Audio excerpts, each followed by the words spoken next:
I'm Sarah Matthews, 32, and yesterday I discovered that my own sister, the person I've sacrificed everything for since our parents died, has been secretly bad-mouthing me to our entire family. Not only that, but she actually uninvited me from Thanksgiving dinner because my work as an HVAC technician was embarrassing to her new lawyer friends. The worst part?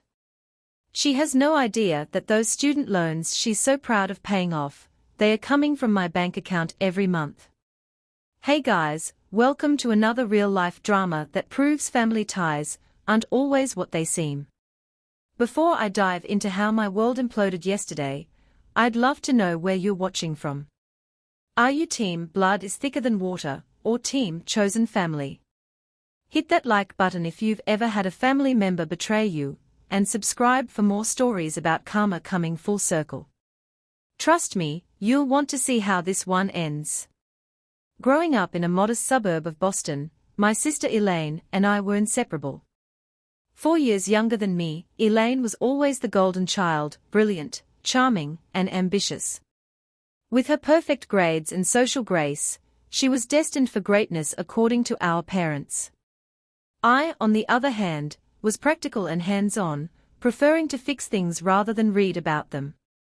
My father's toolbox was my treasure chest, and I spent countless hours learning how the heating system in our old colonial home worked while Elaine won spelling bees and debate competitions. When our parents died in a car accident 6 years ago, everything changed. I was 26, already established in my HVAC career, while Elaine was 22 and halfway through law school. The insurance money wasn't enough to cover both the mortgage and her expensive education. That night, as we sat among the sympathy casseroles in our childhood home, I made a decision that would alter the course of our relationship forever. "Don't worry about the money," I told her, watching her tear-stained face in the dim kitchen light. "You'll finish law school. Mom and Dad would have wanted that." What I didn't tell her was that I had taken out a second mortgage on our parents' house, my house now, to ensure her tuition was paid. I also didn't mention that I had turned down a management position that would have required relocating to Chicago. My dreams could wait, Elaine's couldn't. For the next 3 years, I worked double shifts, sometimes triple when emergency calls came in during winter storms. My hands grew calloused, my back constantly ached, but every month when I transferred money to cover her student loan payments, I felt a sense of purpose. This was my tribute to our parents, ensuring their brightest star would shine. Elaine graduated with honors and landed a position at Peterson and Walsh, a prestigious firm in downtown Boston. I threw her a graduation party, inviting all her law school friends. I still remember how she introduced me that day. "This is my sister, Sarah. She's in maintenance." The slight pause, the almost imperceptible drop in her voice, I noticed it, but I brushed it aside. After all, she was under pressure, trying to impress her new colleagues. I understood the social dynamics at play. As Elaine's career took off, our relationship subtly shifted. Sunday dinners became monthly, then quarterly. Her calls grew shorter, often ending with "I've got a big case tomorrow," or "the partner needs this brief by morning." I told myself this was normal, growing apart as adults, building separate lives. Yet I continued making those loan payments, $1,200 every month, without fail. Last Christmas, Elaine brought home her new boyfriend, James, another attorney from her firm. The way she tensed up when he asked about my job stung more than I let on. "Sarah's really good with her hands," she said quickly, changing the subject before I could explain the intricacies of commercial HVAC systems, or how I'd recently completed certification in the newest energy-efficient technologies. That night, after James went to bed, I asked her directly, "Are you embarrassed by what I do?" "Don't be ridiculous," she scoffed, but her eyes didn't meet mine. "I just don't think James needs to hear about ductwork over Christmas dinner." I swallowed my hurt and nodded. "Family comes first," I reminded myself. It's what our parents would have wanted. Little did I know that this conversation was just the beginning of a painful awakening about the sister I thought I knew. Spring turned to summer, and Elaine's visits became even rarer. When we did speak, she was always rushing, distracted by her increasingly prominent legal career. I followed her achievements through social media, case victories, charity galas, photos with local politicians. In each image, she looked more polished, more removed from the girl who once built snow forts with me in our backyard. In July, I received an unexpected call while elbow-deep in an industrial air conditioning unit at a downtown office building. "Sarah. It's Aunt Linda." Our mother's sister had always been close to us, though she lived in Vermont and visits were infrequent. "Is everything okay?" I asked, immediately concerned by the hesitation in her voice. I wanted to check on you, dear. Elaine mentioned you've been struggling with your situation." My wrench paused mid-turn. My situation? With work being slow and all. She said you might need to move to a smaller place soon. The fabrication stunned me into silence. My business was thriving. I had even hired 2 assistants to handle the overflow of summer installations. And why would I move? The mortgage was nearly paid off thanks to my consistent extra payments. "Aunt Linda, I'm fine. Business is great, actually." "Oh?" The relief in her voice was palpable. "Well, that's wonderful. I was worried when Elaine said you couldn't afford to come to Martha's Vineyard for her birthday weekend because of financial troubles." My stomach twisted. Martha's Vineyard? I hadn't been invited to any birthday weekend. "When is this happening?" I asked, keeping my voice steady. "Next month. The first weekend in August. She's renting a beach house for a group of friends." There was an awkward pause. "I assumed you knew." After hanging up, I sat in my service van, a million thoughts racing through my mind. Why would Elaine lie about my financial situation? Why hide the birthday plans? The questions gnawed at me, but I pushed them aside. There must be a logical explanation. That evening, I called Elaine. The conversation started pleasantly enough, but when I mentioned Martha's Vineyard, her tone changed. "It's just a small thing with work colleagues," she said dismissively. "You wouldn't know anyone there, and honestly, Sarah, it's not really your scene." "Not my scene?" I repeated, the hurt evident in my voice. "You know what I mean. These are all professionals, lawyers, doctors, investment bankers. The conversation will be all about cases and clients and market trends. And I'm just the HVAC tech, who wouldn't understand," I finished for her. "Don't put words in my mouth," she snapped. "It's not about understanding. It's about having things in common. What would you even talk about with them?" I bit back the obvious retort, that I run my own successful business, that I read the same news they do, that intelligence isn't measured by degrees or job titles. Instead, I simply said, I'd talk about my sister and how proud I am of her. The silence that followed spoke volumes. When Elaine finally responded, her voice was softer but no less dismissive. "Look, I appreciate that. But this weekend is important for my career. I need to make the right impression." And apparently, her blue-collar sister wasn't part of that impression. After we hung up, I sat at my kitchen table, staring at my banking app. The automatic transfer for Elaine's loan payment was scheduled for tomorrow, $1,200, same as every month for the past 4 years. My finger hovered over the screen. Should I cancel it? Was I being taken advantage of? In the end, I let the payment go through.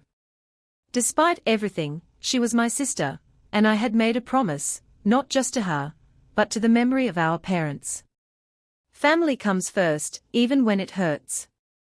But as summer faded into fall, the distance between us grew wider. Elaine's social media showcased a life increasingly removed from mine: charity galas, wine tastings, weekend trips to New York City. In none of these carefully curated glimpses was there any mention of a sister who kept the heat on in her expensive downtown apartment. September brought a heat wave that kept me working 16-hour days. Emergency calls flooded in as ancient systems faltered under the unexpected strain. By October, I was exhausted but financially secure. My business had never been stronger. I decided to take Elaine to dinner at Maison Laurent, the fancy French restaurant she'd been posting about for months. It was time to reconnect, to bridge the growing gap between us. "I don't know, Sarah," she hedged when I called with the invitation. "I'm really swamped with this class action case." "It's one dinner," I pressed. "My treat. We haven't really talked in months." Eventually, she agreed, and we set a date for the following Friday. I spent more than I should have on a new outfit: sleek black pants and a cashmere sweater that disguised the small burn on my forearm from a soldering mishap. I even splurged on a professional blowout, determined to fit into Elaine's polished world, if only for one evening. Maison Laurent was everything the Yelp reviews promised: intimate lighting, impeccable service, and prices that made my eyes widen behind my menu. Elaine arrived 20 minutes late, already scrolling through her phone as she air-kissed my cheek. "Sorry, work crisis," she explained without looking up. "Just need to send this one email." I waited patiently, taking in her appearance: designer suit, perfect manicure, hair that probably cost more per month than my mortgage payment. When she finally put her phone down, her smile seemed genuine, if a bit distracted.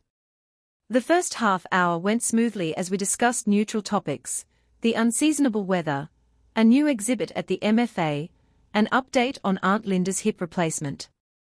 But when the conversation turned to Thanksgiving plans, Elaine's demeanor shifted. "Actually," she said, swirling her wine glass, "I'm hosting this year. James and I thought it would be good for our relationship to start some traditions of our own." "That sounds nice," I said, already anticipating the invitation. "Do you need me to bring anything? I make Mom's cranberry relish better than anyone." Elaine set down her glass and studied the tablecloth. "Here's the thing, Sarah. It's going to be mostly James's colleagues from the firm and their families. The managing partner and his wife will be there." The implication hung in the air between us. I waited for her to continue. It's a really important networking opportunity for us. These connections could fast-track James to partner, and my career would benefit too." "And?" I prompted, though I already knew where this was heading. "And I think it would be better if you sat this one out." The words tumbled out quickly. These people are, well, they have certain expectations. The conversation will be all legal jargon and firm politics. I felt as if I'd been slapped. "You're uninviting me from Thanksgiving because I'm not a lawyer." "Don't be dramatic," she hissed, glancing around to ensure no one was listening. "It's not because you're not a lawyer. It's because you wouldn't fit in with this crowd." "Because I'm an HVAC technician," I stated flatly. "If you want to oversimplify it, yes." She leaned forward, lowering her voice. "Sarah, you have to understand. Perception matters in my world. The partners' wives all come from certain backgrounds: Wellesley, Vassar, family money. They summer in the Hamptons and ski in Aspen. They don't fix air conditioners for a living." Each word was a needle, precisely aimed. I sat back, my appetite gone. "So I embarrass you?" "That's not what I said." "It's exactly what you said." I could feel heat rising in my cheeks, not from shame but from anger. "Do you know what I did last week, Elaine? I designed and installed a complete HVAC overhaul for a nursing home that was operating on a system from the 1970s. Elderly residents were getting sick because the air filtration couldn't handle basic pathogens. My work literally saved lives. She had the decency to look uncomfortable. I know your job is important. It's not just a job, I interrupted. It's a skill. It's a craft. It's something Mom and Dad were proud of. Dad used to brag to his friends about how his daughter could dismantle and rebuild an entire heating system. Well, Dad didn't have to impress a managing partner at a top law firm, did he? She snapped. The silence that followed was deafening. In that moment, I saw my sister clearly for perhaps the first time in years. The golden child had become someone I barely recognized, someone who valued status over sincerity, appearances over authenticity. You know what the ironic thing is? I said finally, my voice quiet. I could probably buy and sell most of those partners' wives. My business grossed over $800,000 last year. Her eyes widened slightly, but she recovered quickly.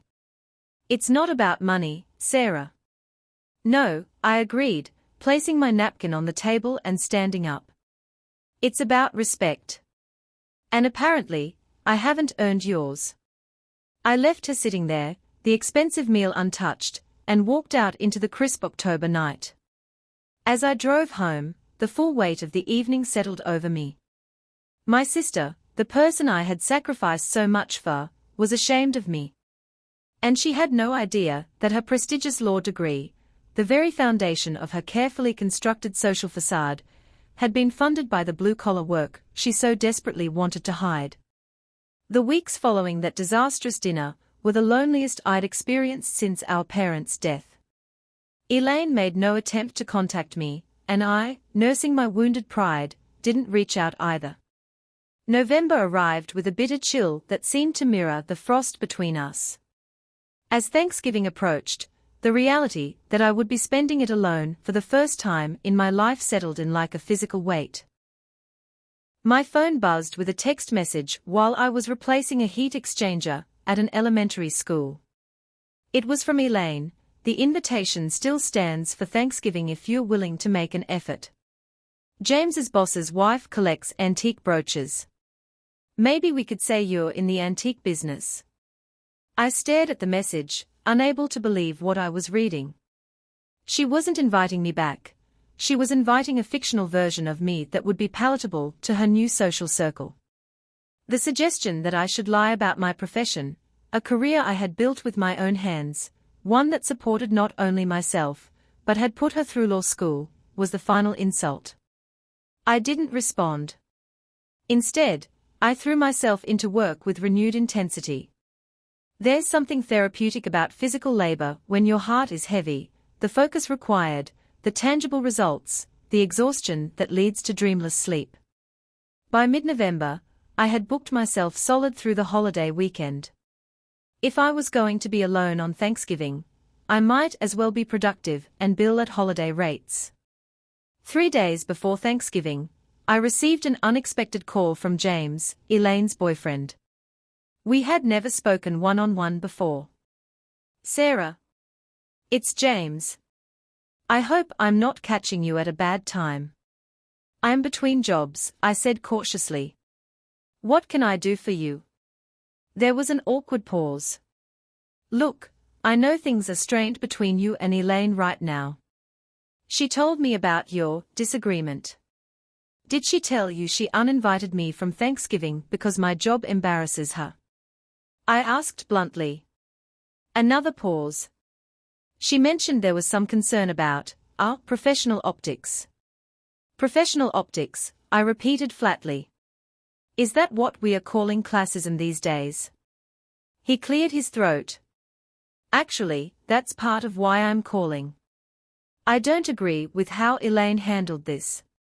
Family is family. His words surprised me. Does Elaine know you're calling?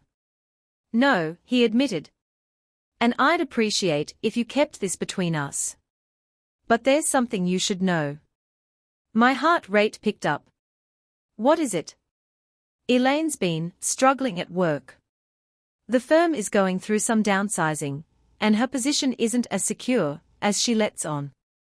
This Thanksgiving dinner, is really important to her because the managing partner is considering her for a specialized team, but there are 3 other associates in the running. The information shifted something in my perspective. Elaine's desperate social climbing wasn't just snobbery, it was survival in a cutthroat environment. It didn't excuse her behavior, but it helped explain it.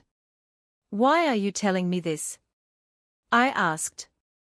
"Because despite everything, she talks about you all the time," James said quietly. "The adventures you had as kids, how you took care of her after your parents died. She loves you, Sarah, even if she's lost sight of what's important." After we hung up, I sat in my van for a long time, watching my breath cloud in the cold air.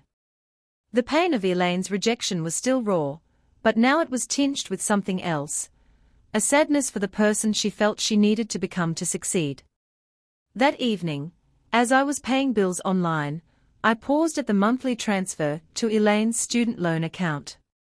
For nearly 5 years, I had faithfully made these payments, never telling her, never expecting recognition or gratitude. It was my gift, my way of honoring our parents' wishes for her future. With a deep breath, I clicked Cancel Recurring Payment. It wasn't about punishing Elaine. It was about finally acknowledging a truth I had been avoiding. Our relationship had become fundamentally unbalanced. I had enabled her to build a life that had no place for me in it. By continuing to secretly support her, I was perpetuating the very dynamic that was causing us both pain. The decision made, I felt a strange mix of guilt and liberation. Thanksgiving was 2 days away, and for the first time, I allowed myself to feel the full weight of spending it alone.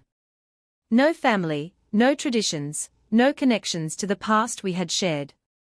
I scrolled through my contacts, wondering if any friends might have room at their table for a last-minute addition, when a new text from Elaine appeared.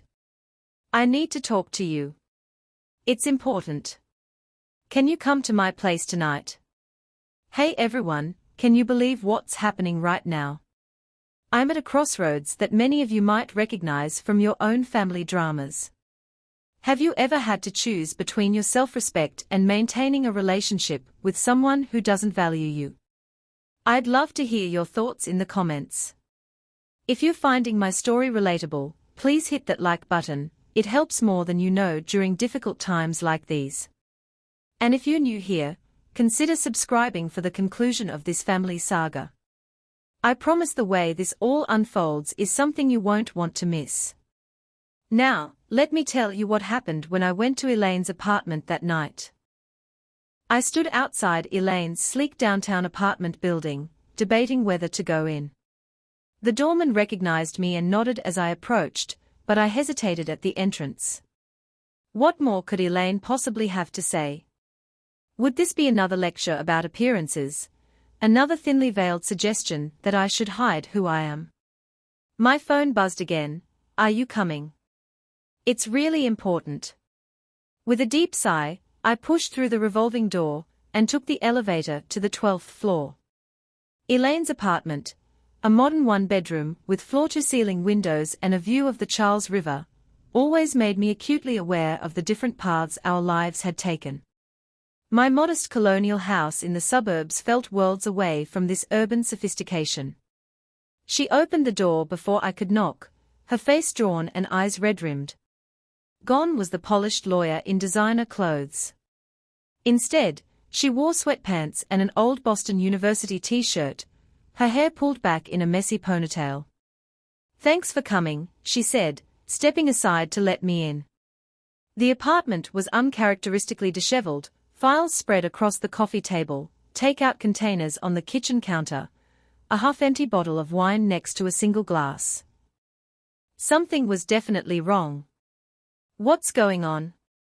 I asked, remaining standing as she sank onto the couch. "I got a call from the loan servicer today," she said, her voice small. "They said my payment is past due." My stomach dropped. I had cancelled the automatic payment just hours ago, but I hadn't expected it to register so quickly. I hadn't planned for this confrontation, at least not yet. "I don't understand," she continued, looking genuinely confused. I've never missed a payment. I've had automatic withdrawals set up since graduation. I took a deep breath. The moment of truth had arrived sooner than I had anticipated. The payment didn't go through because I cancelled it. She stared at me, uncomprehending. What are you talking about? Why would you have anything to do with my student loans? Because I've been making the payments, Elaine. Every month for almost 5 years.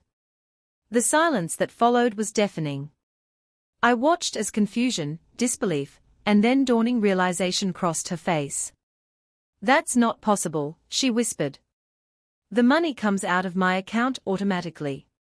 No, I corrected gently. It comes out of my account. I set it up to look like it was coming from yours, the bank statements, the confirmation emails, everything. I didn't want you to know. But why? Her voice cracked. Why would you do that? I moved to sit across from her, suddenly tired. After Mom and Dad died, you were halfway through law school. The insurance money barely covered the funeral expenses and the remaining mortgage. You were going to drop out, remember? She nodded slowly, her eyes never leaving my face. I couldn't let that happen, I continued. Mom and Dad were so proud of you, so sure you were destined for greatness. I took out a second mortgage on the house and set up the payments. $1,200 a month, every month since then. Elaine's face had gone pale. That's over $70,000. $72,400, to be exact, I confirmed. Plus interest on the second mortgage.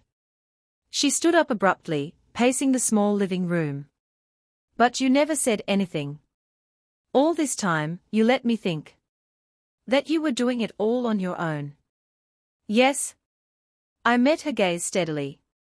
It was important to me that you felt independent, accomplished. I didn't want gratitude or recognition. I just wanted you to succeed. So why tell me now? Why cancel the payment? Her tone had an edge to it now, defensive. Because things have changed, Elaine. You've changed. I tried to keep the hurt out of my voice, but it crept in anyway. You're ashamed of me, of what I do, of who I am. You uninvited me from Thanksgiving because I'm an embarrassment to you. How can I keep supporting a life that has no place for me in it? She flinched as if I'd struck her. That's not fair. You don't understand the pressure I'm under, the expectations. You're right, I don't, I interrupted. I don't understand how the sister I grew up with, the one who used to defend me fiercely when kids made fun of my boy hobbies, could become someone who lies about me to her own family, who makes up stories about me struggling financially to explain my absence from events I was never invited to. Her eyes widened.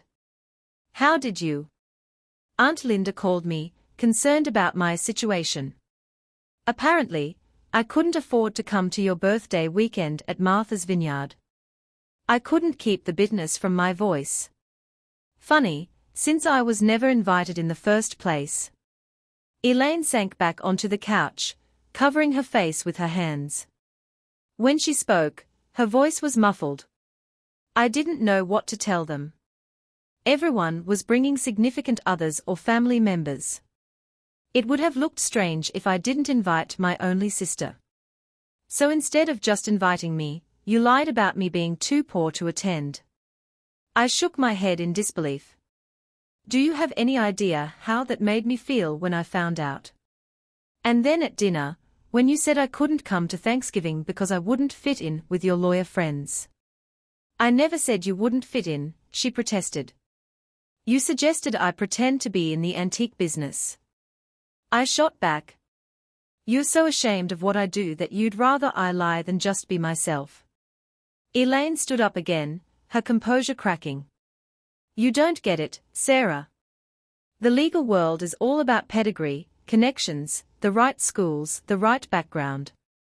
These people judge everything, where you vacation, what you wear, who your family is. One wrong move and you're out. And having a blue-collar sister is a wrong move?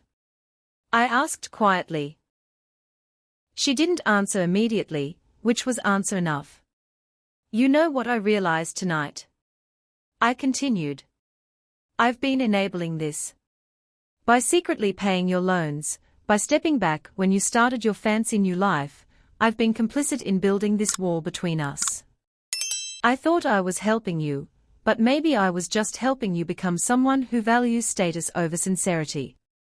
That's not fair, she repeated, but with less conviction. Isn't it? Tell me honestly, Elaine. If your colleagues found out that your law degree, the very credential that gives you access to their world, was paid for by an HVAC technician, what would happen? She paled visibly.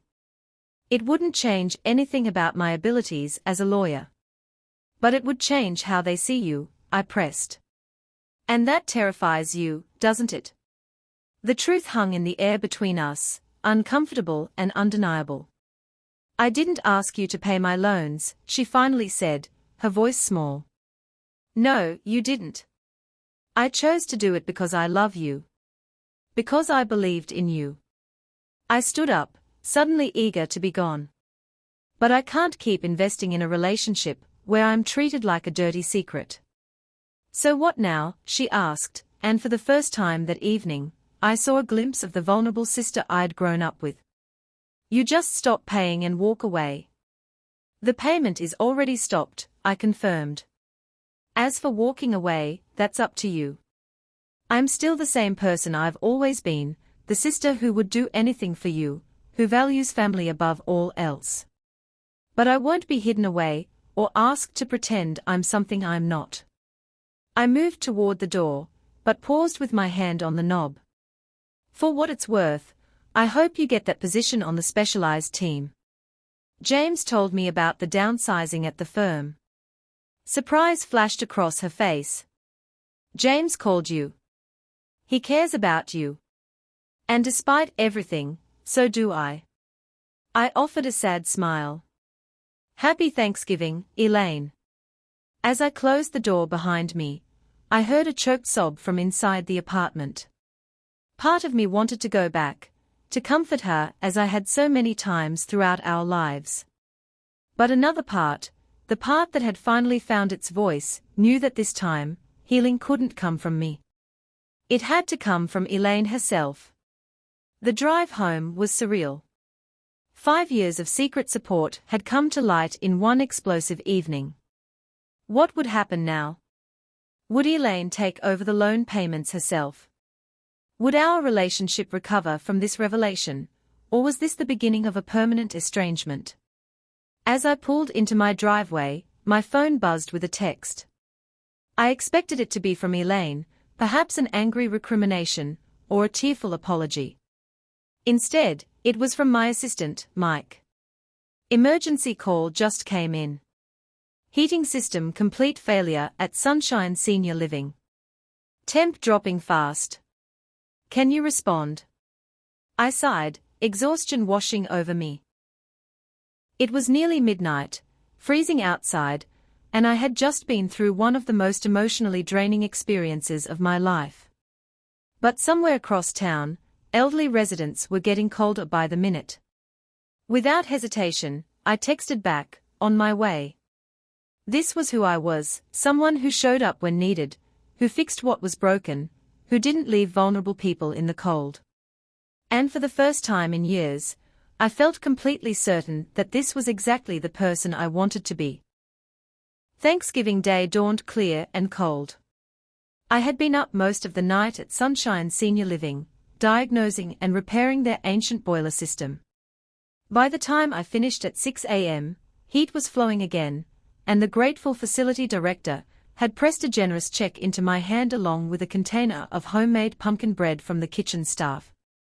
We can't thank you enough, he'd said, the relief evident in his tired eyes. These residents don't have anywhere else to go for the holiday.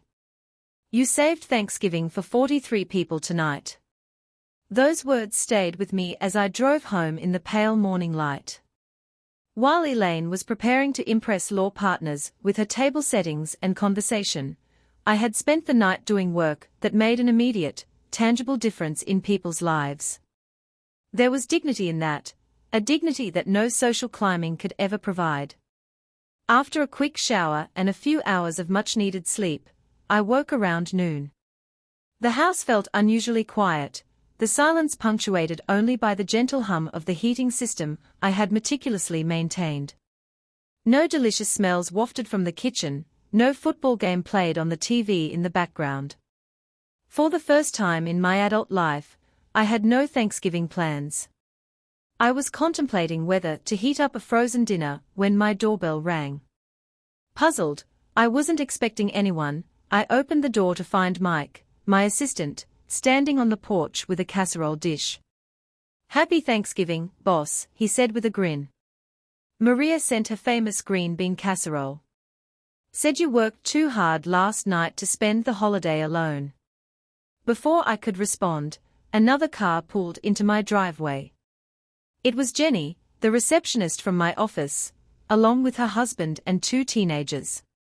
They emerged carrying dishes covered in foil. "Hope you don't mind," Jenny called out, approaching the porch. "When Mike mentioned you were on your own today, we thought we'd bring Thanksgiving to you. We've already had our big meal with my side of the family. This is just leftovers, really." I stood speechless as more vehicles arrived. Diego, my newest technician, with his mother and sisters, Kayla, the accountant who handled my business taxes, with her partner, even Mr. Peterson, the director from Sunshine Senior Living, with a large turkey. "The residents insisted," he explained, handing me the platter. "They wanted to thank you properly." Within 30 minutes, my quiet house had transformed into a bustling Thanksgiving celebration.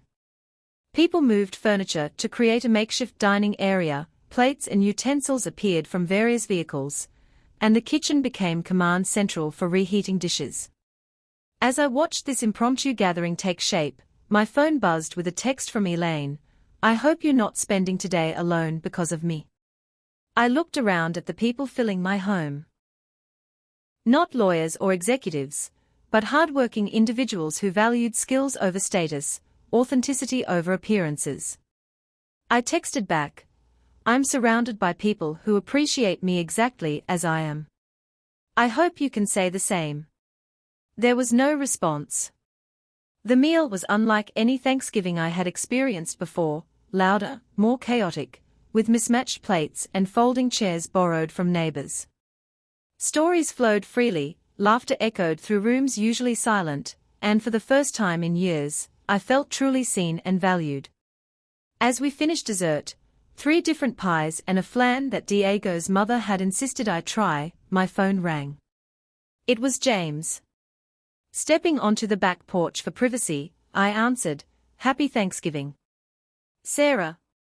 His voice sounded strained. "Is Elaine with you?" A chill that had nothing to do with the November air ran through me. "No. Isn't she hosting dinner for the partners?" "That's just it," he said, the worry evident in his tone. "She never showed up. The partners and their wives have been sitting here for an hour. She's not answering her phone, she's not at the apartment." I am getting concerned. My mind raced through possibilities: an accident, a health emergency, a complete emotional breakdown after our confrontation. Despite everything, fear for my sister overrode all other feelings. "Did you check her office?" I asked, already moving toward the front door to retrieve my keys. "Yes, and the gym, and her favorite coffee shop." "Nothing." "I'll help look," I said decisively. "Let me tell my guests I need to step out." As I re-entered the house, prepared to make my excuses, the doorbell rang once more. Mike, who was closest, opened it. There on my porch stood Elaine.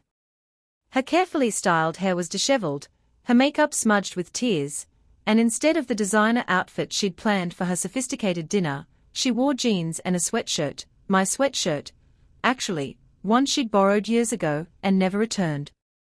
"Sarah," she said, her voice breaking. "I couldn't do it." I pulled her inside, aware of the curious glances from my unexpected guests. Couldn't do what? James is worried sick about you. I couldn't stand there and pretend anymore. Her eyes took in the scene, the mismatched gathering of colleagues and clients, the informal Thanksgiving spread. I was all dressed, table set perfectly, everything ready for the partners. And then I looked at the empty chair where you should have been sitting, and I just couldn't. Diego's mother, sensing private family matters, began organizing the others to clear plates and pack leftovers. We'll give you some space, querida, she told me with a knowing smile. As my guests discreetly moved to the kitchen, Elaine and I sat on the couch, the same one we'd huddled on after our parents' funeral. I've been driving around for hours, she admitted. Thinking about everything you said last night. About how I've changed, about what I've become. She twisted her hands in her lap. You were right. I don't like who I am anymore. I remained silent, waiting. When did I start valuing appearances over people? When did I become someone who would exclude her own sister, the person who sacrificed everything for me, because of what other people might think? Her voice caught. I keep asking myself what Mom and Dad would say if they could see me now. They'd still be proud of you, I said softly. You're brilliant at what you do. But they wouldn't be proud of how I've treated you. She met my eyes directly. I've been awful, Sarah. Ungrateful doesn't even begin to cover it. All these years, you've been silently supporting me, financially, emotionally, and I've been pretending I did it all on my own. I never wanted recognition, I reminded her. I know. That's what makes it worse. She wiped at her eyes. You did it out of love, and I repaid you with shame. What kind of person does that make me?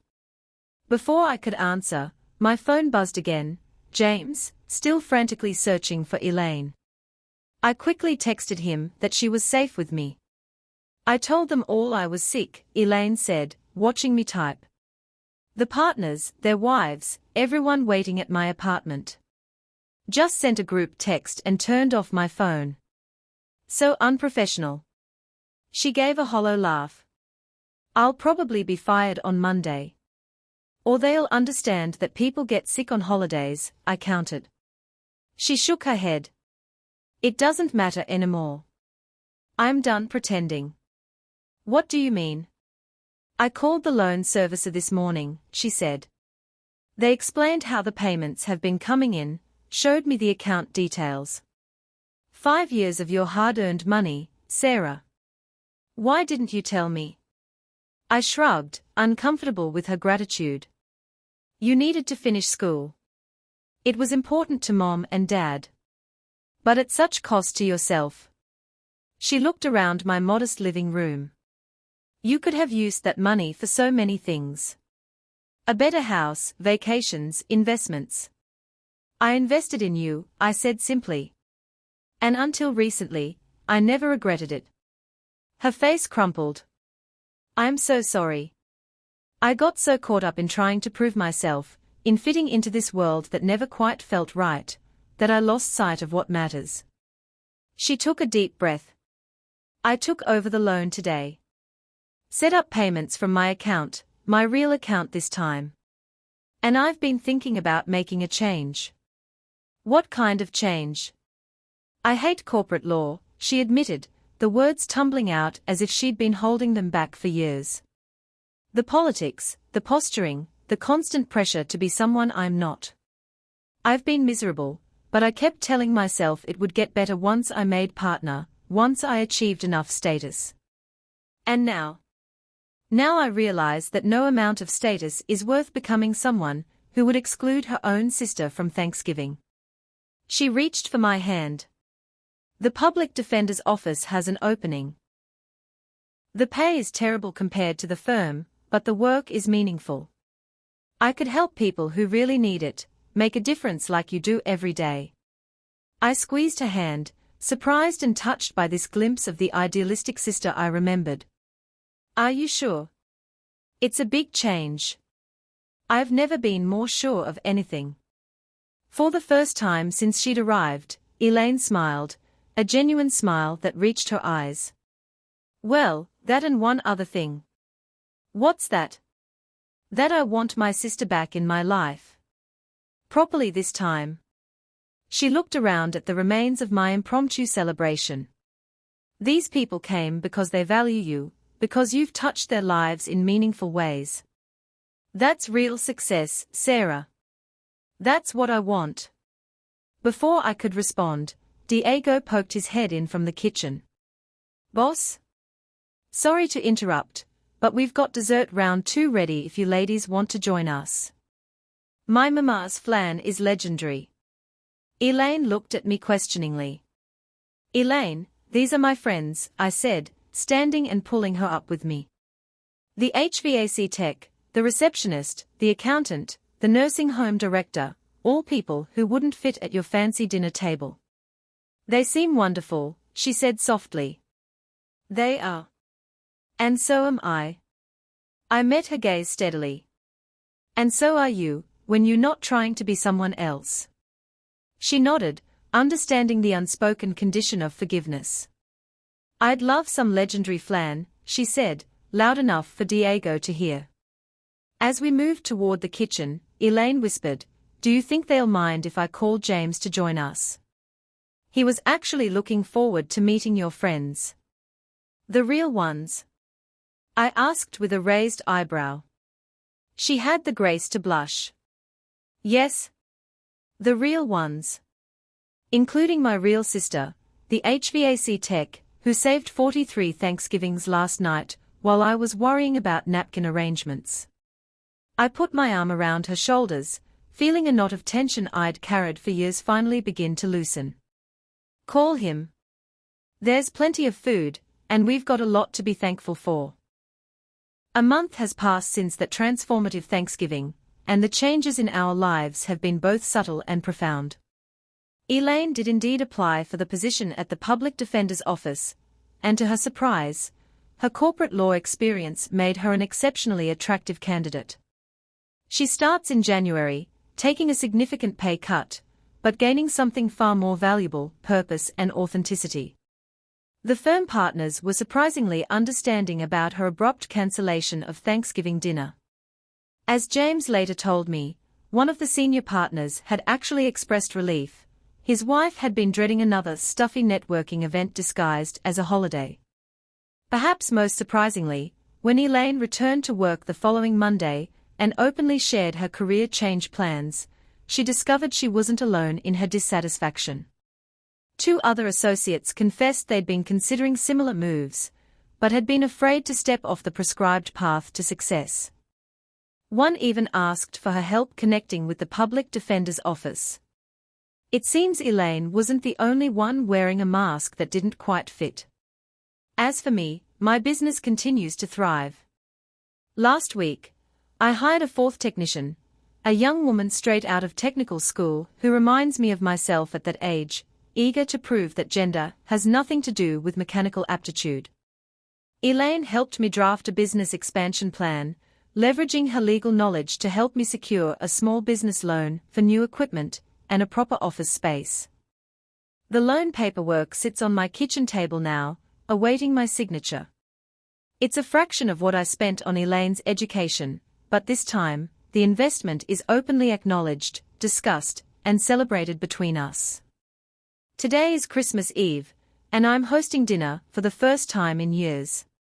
The house smells of pine from the tree Elaine and I decorated yesterday, and cinnamon from the cookies cooling on the counter.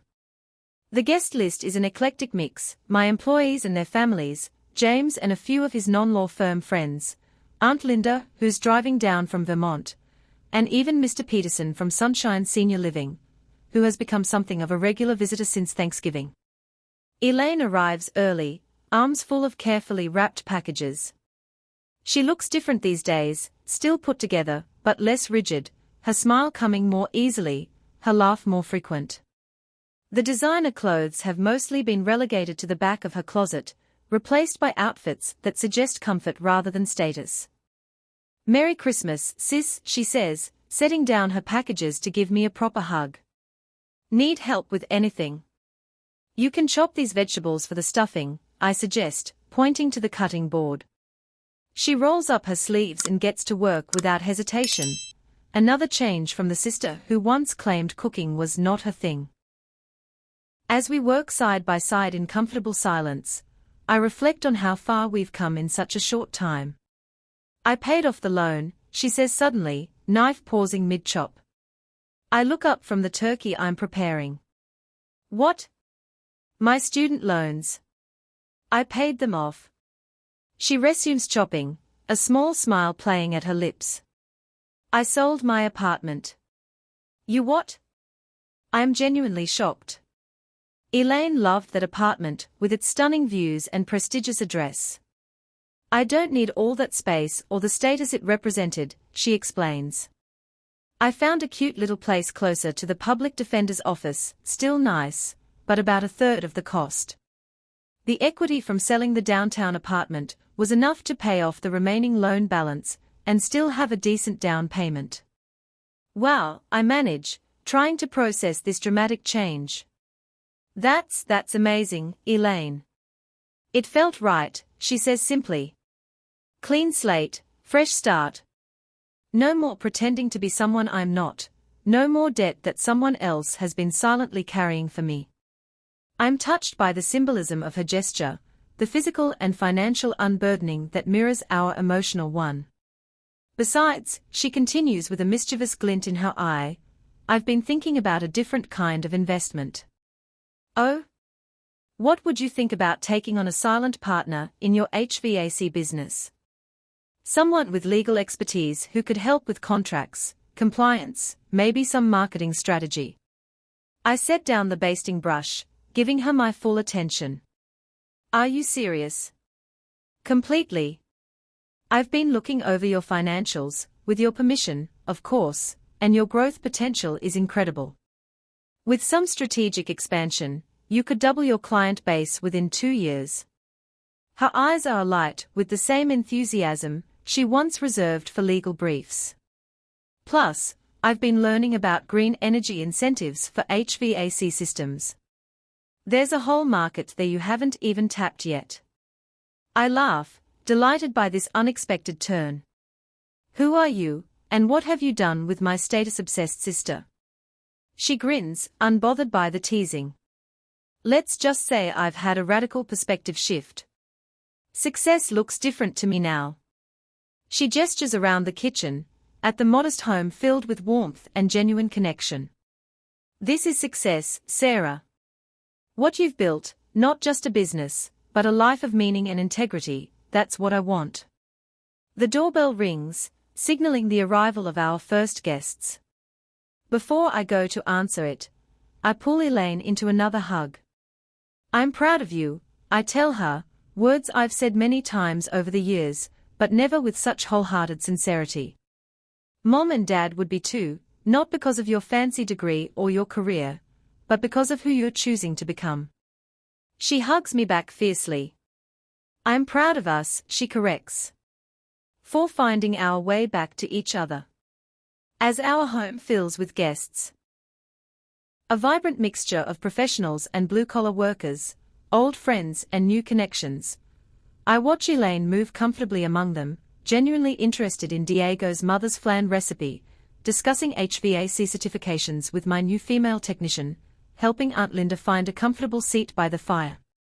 There's no artifice here, no careful curation of her image. She's simply Elaine, my sister, no longer hiding behind credentials or status symbols. Later, as we gather around the table for Christmas Eve dinner, I look at the faces of these people, who have become a chosen family of sorts. There's James, who had the courage to reach out when he saw Elaine losing her way.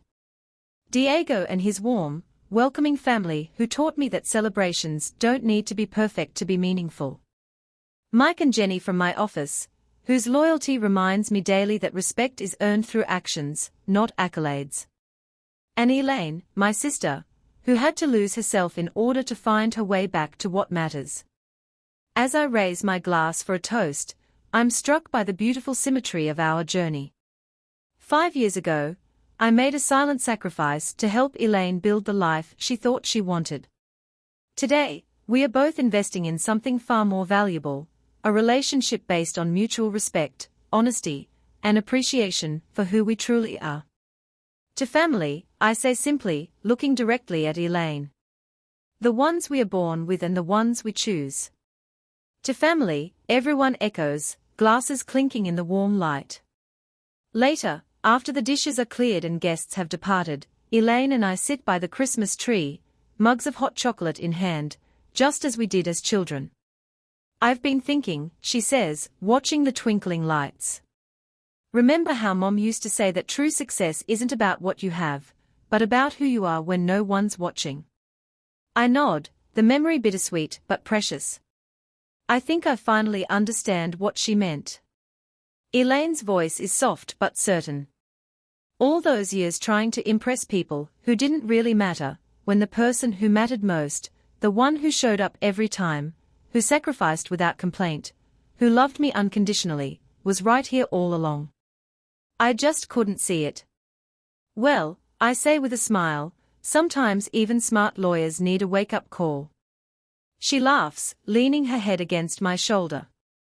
Thank you for not giving up on me, even when I gave you every reason to. As we sit in comfortable silence, watching the snow begin to fall outside the window, I realize that this moment of genuine connection, of being truly seen and valued for exactly who I am, is the richest reward I could have asked for. The journey from rejection to reconciliation hasn't been easy, but sitting here with my sister, both of us finally comfortable in our own skin, both finally proud of who we are rather than what others perceive us to be, I know with absolute certainty that it was worth every step. Wow, I can't believe we've reached the end of my story. It's been quite a journey sharing this with all of you, and I'm so grateful for everyone who's stuck with me through all 8 parts. If you've ever experienced family conflict or felt undervalued for your choices, I hope my story resonated with you in some way. I'd love to know if you've ever had to stand up for yourself against family expectations, or if you've experienced that beautiful moment when someone finally sees your true worth. Please share your thoughts in the comments below. If this story touched you or made you think differently about family relationships, please hit that like button and subscribe to my channel for more real-life stories with unexpected twists. Sharing this video might help someone else who's struggling with similar family dynamics. Thank you so much for being part of this journey with me. Sometimes the hardest family lessons bring the most healing, and I'm grateful I could share mine with such an amazing community. Until next time, remember that your worth isn't determined by your job title or education, it's about how you show up for the people who matter.